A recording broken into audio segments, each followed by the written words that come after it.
কৃষ্ণ। ধন্যবাদ সর্বসাক্ষী প্রভুকে।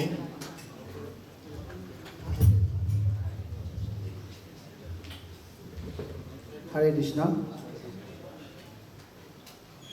হরে কৃষ্ণ। তা আমরা সময় কালক্ষেপণ না করে আমরা এখন ভগবানের কথা আলোচনা করার চেষ্টা করব।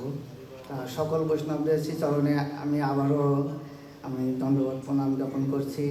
সকলে আমাকে আশীর্বাদ করবেন। আসলে এখানে বসার যোগ্যতা আমার নাই, কিন্তু প্রভুরা জোর করে বসিয়ে দিয়েছেন।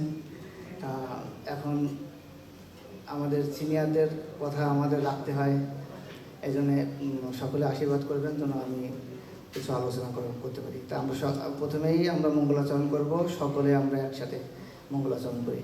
আর একটা অনুরোধ, এখানে আমরা একটা জিনিস ভুল করে থাকি, সেটা হলো যিনি পাঠে বসেন উনি মঙ্গলাচরণ শেষ না করতে করতেই হয়তো অন্যরা আরও অনেক দূর আগিয়ে চলে যায়, কিন্তু এটা কিন্তু আমাদের উচিত না। এটা হলো তার পিছে পিছে যাওয়া উচিত, ভাই একসাথে অথবা পিছে, এটা ক্ষমা করবেন। যাই হোক আমরা মঙ্গলাচরণ করি। ওম অজ্ঞানতিমিরন্ধস্য জ্ঞানাঞ্জনো শলাকয়া চক্ষুरुन्मीलितं येन तस्मै श्रीगुरवे नमः। श्रीचैतन्यमनोभीष्टं स्थापितं येन भूतले स्वयं रूपकदा मह्यं ददाति सपदान्तिकं। वन्देऽहं श्रीगुरो श्रीयुतपदकमलं श्रीगुरून् वैष्णवां च श्रीरूपं सागरजातं सहगण रघुनाथान्वितं तं सजीवं साद्वैतं सवधूतं परिजनसहितं कृष्णचैतन्यदेवं श्रीराधाकृष्णपदं सहगण ललिता श्रीविशाखान्वितं च। हे कृष्ण करुणा सिन्धु दीनबन्धु जगत्पते गोपेश गोपिकान्त राधाकान्त नमोस्तुते। तप्तकाञ्चन गौराङ्गी राधे वृन्दावनेश्वरी विश्वभानुसुते देवी प्रणमामि हरिप्रिये। वंशाकल्पतरुभ्यश्च कृपा सिन्धुभ्यो एव च पतितानां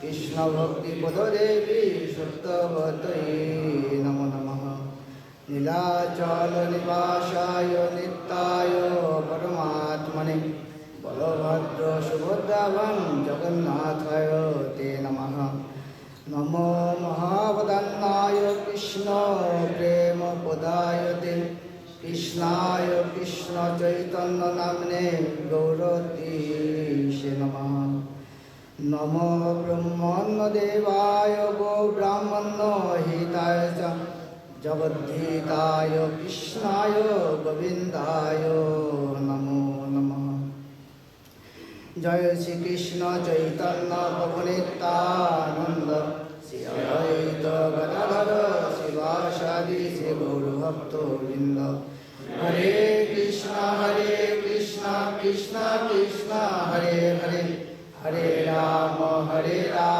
রাম রাম হরে হরে হরে কৃষ্ণ কৃষ্ণ কৃষ্ণ হরে হরে হরে রাম রাম রাম হরে হরে হরে কৃষ্ণ কৃষ্ণ কৃষ্ণ হরে হরে হরে রাম রাম রাম হরে হরে ওম নমো ভগবতে বাসুদেবায় ওম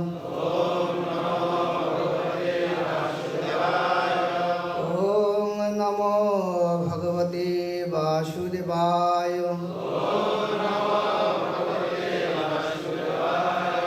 ওম নমো ভগবতে বাসুদেবায় জয় শ্রীমদ্ ভগবদ গীতা যথাযথ কি জয় জয় শ্রী চৈতন্য মহাপ্রভুর আবির্ভাব তিথি কি জয় জয়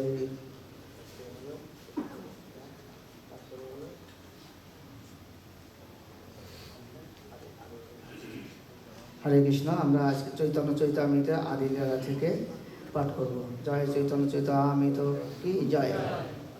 তা হরে কৃষ্ণ, যেহেতু আমরা সকলেই জানছি যে আগামী মাসে আমাদের ভগবান শ্রী চৈতন্য মহাপ্রভুর আবির্ভাব তিথি, তা সেই উপলক্ষে আজকে মহাপ্রভুর যে আদি লীলা আছে সেই আদি লীলা থেকে আমি একটু পাঠ করার চেষ্টা করব।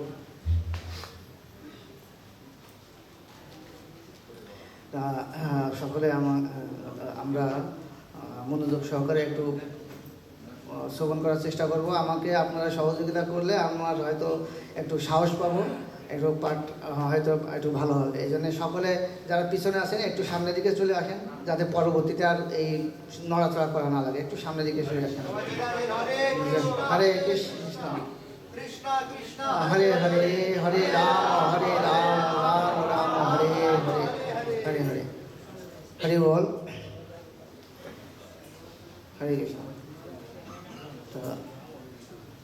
নারায়ণং নমস্কৃত্য নরং চৈব নরোত্তমং দেবীং সরস্বতী ব্যাসং ততো জয় মুদীরয়েৎ নষ্টপ্রায়েষু অবদ্ধেষু নিত্যং ভগবত সেবয়া ভগবতে উত্তম শ্লোকে ভক্তির্ভবতি নৈষ্ঠিকে মুখং করোতি বাচং পঙ্গং লঙ্ঘয়তে গিরিং যৎকৃপতমহং বন্দে শ্রীগুরু দীনতারিণং শ্রীচৈতন্যেশ্বরং।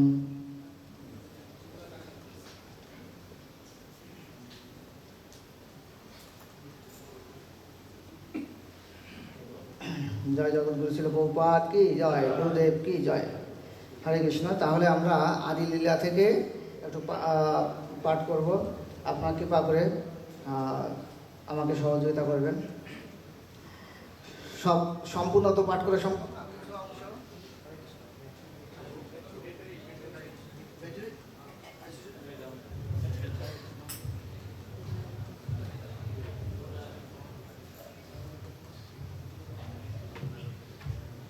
হরে কৃষ্ণ। হরে কৃষ্ণ। পিছন থেকে শোনা যাচ্ছে? হরি বল। হরে কৃষ্ণ। তা আমরা কিছু অংশ পাঠ করার চেষ্টা করব। কিন্তু সর্বলোক দেখি কৃষ্ণ বহির্মুখ, বিষয়ে নিমগ্ন লোক দেখি পায় দুঃখ। অর্থাৎ সমস্ত মানুষকে কৃষ্ণ বহির্মুখ হয়ে ইন্দ্রিয় সুখ ভোগে লিপ্ত হতে দেখে অদ্বৈত আচার্য প্রভু গভীর দুঃখ অনুভব করলেন। তা কলিযুগের মানুষ কৃষ্ণ বহির্মুখ হয়ে কী করেন, ইন্দ্রিয় সুখ ভোগের জন্য সবসময় কী ব্যতিব্যস্ত থাকেন।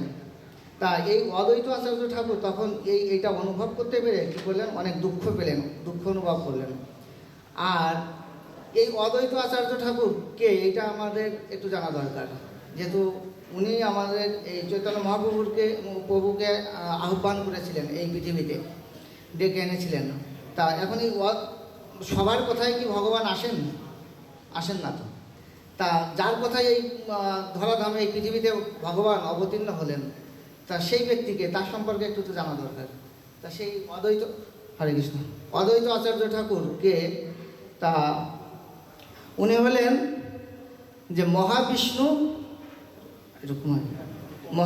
এবং সদাশিবের অবতার। হরে কৃষ্ণ, হরে কৃষ্ণ, ঠিক আছে। মহাবিষ্ণু এবং সদাশিবের অবতার। আসলে অবতার বললে ভুল, স্বয়ং মহাপ্রভুর সাথে যারা এসেছেন লীলাতে, তারা সকলেই ছিলেন ভগবানের অংশ। তা এই অদ্বৈত আচার্য ঠাকুর উনি সেই মহাবিষ্ণু এবং সদাশিবের মিলিত তনু আর কি। তা এই অদ্বৈত আচার্য ঠাকুর, ওনার ছোটোবেলার একটা লীলা আছে, যে যখন তার বয়স 4 বছর কি 5 বছর এরকম হবে, তখন ওনার বাবা কি করলেন, ওনার বাবা এলাকাতে একটা কালী পূজা হচ্ছে, অনেক জাঁকজমকভাবে কালী পূজা হচ্ছে। তা ওনার বাবা সে অদ্বৈত ঠাকুরকে সাথে করে নিয়ে গেছেন পূজা দেখার জন্যে। যে দেখবেন যে আমাদের এলাকাতে বিভিন্ন জায়গায় ওই 14 হাত কালী পূজা, তারপরে অনেক বড় করে কালী পূজা হয়, 20 হাত 22 হাত কালী পূজা এরকম। তো ওখানে ওরকম অনেক বড় আয়োজন হচ্ছে। তো ওখানে নিয়ে গেছেন ওনাকে। নিয়ে যাওয়ার পরে এখন ওনার অদ্বৈত ঠাকুরের বাবা ওই মায়ের সামনে প্রণাম করেছে। এখন অদ্বৈত ঠাকুর দাঁড়িয়ে আছেন। তা ওনার বাবা প্রণাম করার পরে ছেলেকে বলছে যে তুমি প্রণাম করো। তা বলছে না, আমি প্রণাম করবো না। তারপরে ওনার বাবার যে বন্ধুবান্ধব ছিল, তারাও সকলে প্রণাম করছে, তারাও বলছে যে প্রণাম করো। তা সে বলছে প্রণাম করবো না। আবার প্রতিবেশীরাও আছে, সবাই বলছে যে তুমি প্রণাম করো না, বলছে না আমি প্রণাম করবো না। তখন ওনার বাবা দেখছে যে সবাই বলছে, ও শুনছে না। তখন ওনার বাবার তো সাধারণত একটু লজ্জা লাগছে। তখন একটু ধমক দিয়ে বলছে, তুমি প্রণাম করো না কেন, প্রণাম করো। তা তখন অদ্বৈত ঠাকুর বলছেন যে বাবা আমি প্রণাম করবো না, প্রণাম করলে একটা সমস্যা হয়ে যাবে, একটা অসুবিধা হয়ে যাবে। তা বলছে তুমি ছোটো মানুষ, তুমি কী বোঝো, তুমি প্রণাম করো। হ্যাঁ, তা তখন উনি কী করলেন, এখন বাবা বলছেন, ধমক দিচ্ছেন, তখন প্রণাম করছেন। যেই না প্রণাম করছেন, তখন এই জয় জগন্নাথ বললাম সৌদামণি কি জয়। তা যেই না প্রণাম করেছেন, তখন ওই মা কালীর যে পূজা হচ্ছিল, মা কালীর মাঝখান থেকে ফেটে একটা জ্যোতির মতো বের হয়ে গেল। এটা ওখানে উপস্থিত যারা ছিলেন সকলে এটা লক্ষ্য করলেন যে একটা জ্যোতির্বিন্দু সেই মা কালীর দেহ থেকে মাঝখান থেকে ফেটে গেল এবং সেটা বেরিয়ে গেল। তা সকলে সেটা মনে করলো যে তাহলে এই যে ছেলে প্রণাম করছিল না, বলছিল একটা সমস্যা হবে, এটাই হতে পারে। আবার অনেকে ভাবছে এমনিই ফেটে গেছে। তা ওইটা বেরিয়ে গেল এবং সাথে একটা আকাশবাণী মতো হলো, আকাশবাণী। সেই দেবী মা কালী সেই আকাশবাণী করলেন যে কি, যে উনি হলেন আমার স্বামী, উনি হলেন আমার স্বামী, আমার স্বামী আমাকে প্রণাম করবে, আমি তো সেই প্রণাম গ্রহণ করতে পারি না। তা এই জন্যে আমি এই মূর্তির মধ্যে আর থাকবো না, এই জন্যে আমি চলে যাচ্ছি, এই মূর্তি থেকে চলে যাচ্ছি।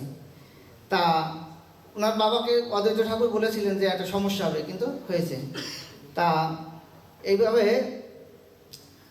তখন সেই অদ্বৈত আচার্য ঠাকুর প্রণাম করলেন, চলে গেল। তারপরে কি হলো, এই অদ্বৈত আচার্য ঠাকুরের আরোই আছে যে যেহেতু সদাশিবের একটা অংশ আছে, তা অদ্বৈত আচার্য ঠাকুরকে চৈতন্য মহাপ্রভু খুব সম্মান করতেন। তাই এইটা ভগবান তাকে সম্মান করছেন, এত করেন, আদর করেন, এটা ওনার কাছে বেশি একটা ভালো লাগলো না। মানে ওনার এইভাবে সম্মান করতেছেন, তা উনি সেটা গ্রহণ না করে উনি কী করলেন, শান্তিপুরে চলে গেলেন। একসময় ওনার বাড়ি শান্তিপুরে, সেখানে চলে গেলেন। চলে যাওয়ার পরে এবার ওখানে ওনার পাঠশালা ছিল। আগে থেকে একটা পাঠশালা ছিল, কি পাঠশালাতে উনি করতেন, শিক্ষাদান, এই ধর্মশিক্ষা সেখানে দিতেন। সেখানে চৈতন্য মহাপ্রভুর যে দাদা, সে বিশ্বরূপ, উনিও কিন্তু সেখানে পড়তেন। তা এই যে ধর্ম আলোচনা হতো, এই ধর্ম এই কথাগুলো শ্রবণ করে সেই বিশ্বরূপ কী করলেন, সে ওনার দাদা, চৈতন্য মহাপ্রভুর দাদা, উনি সন্ন্যাস গ্রহণ করলেন। তা সন্ন্যাস গ্রহণ করলেন। আর এই অদ্বৈত আচার্য ঠাকুর তখন এই যে অদ্বৈতবাদ, অর্থাৎ শঙ্করাচার্যের যে মতবাদ, অদ্বৈতবাদ, এইটা উনি প্রচার করতে লাগলেন, যে আমরা যদি এভাবে ধর্ম আলোচনা করতে থাকি, ধর্ম করতে থাকি, তাহলে আমরাও একসময় মানে ভগবান এবং ভক্ত সব সমান হয়ে যাবে, ভক্তও ভগবানে পরিণত হয়ে যাবে। কিন্তু এগুলো তো সত্য না। তা এটা হলো কি অদ্বৈতবাদ। তা এই অদ্বৈতবাদ কেন উনি প্রচার করলেন? যেহেতু উনি একটা সদাশিবের একটা অংশ, মহাবিষ্ণু এবং সদাশিবের মিলিত। তা সেই সদাশিবের শিবের যে একটা প্রভাব, সেই প্রভাবটাই হলো সেই অদ্বৈত মতবাদ, অদ্বৈতবাদ। হ্যাঁ, তা এটা তাই এই তাহলে আমরা কিছুটা হলেও একটু জানলাম যে এই আমাদের অর্থাৎ অদ্বৈত আচার্য ঠাকুরকে, আর অদ্বৈত আচার্য ঠাকুরকে আর একটা নামে বলা হয়, সে নামটা কি আপনারা জানেন? কি নাম?